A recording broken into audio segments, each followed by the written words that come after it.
Yeah, detectives literally scanned the entire country trying to find relatives of Roger Kelso. They say now that they know where his family is located, they're trying to crack down on who killed this man all these years ago. If it weren't for 7 coins and lingering DNA, identifying the man found inside a metal trash container at Marley Station Mall in 1985 would have taken Anne Arundel County police detectives even longer. We tried to always hold out hope.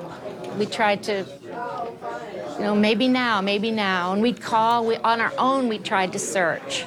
But because he didn't commit any crime, he didn't become known to the police. Mary Ellen Huffman says her older brother, Roger Kelso, left home in 1962.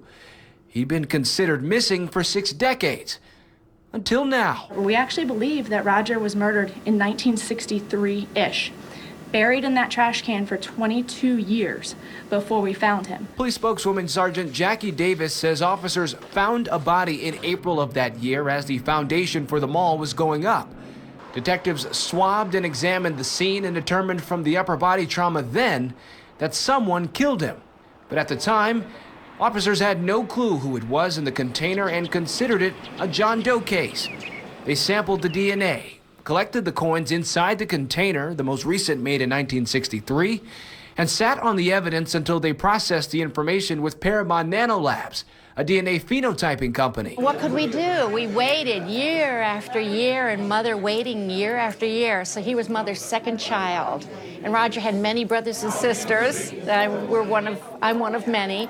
But we had none to spare. Over the years, Mary Ellen and her family admit faith in finding her long-lost brother waned. We went to his alma mater, Glen Burnie High School, and scoured through the yearbook to track down his last known steps. He graduated in 1961. Before then, a stint as secretary of the school's art club. He told his family he was leaving home about a year later, but didn't tell anyone where he was going. When he left, he said goodbye to me. I saw him leave. He had books under his arm, and he was hopeful. He was peaceful. And out of respect for him, I didn't ask him details. Mary Ellen figured she'd see Roger again. But when he didn't show a year later for a family event, everyone knew something was wrong. For years, it was an unfinished chapter, forever incomplete until they figured out what happened to Roger.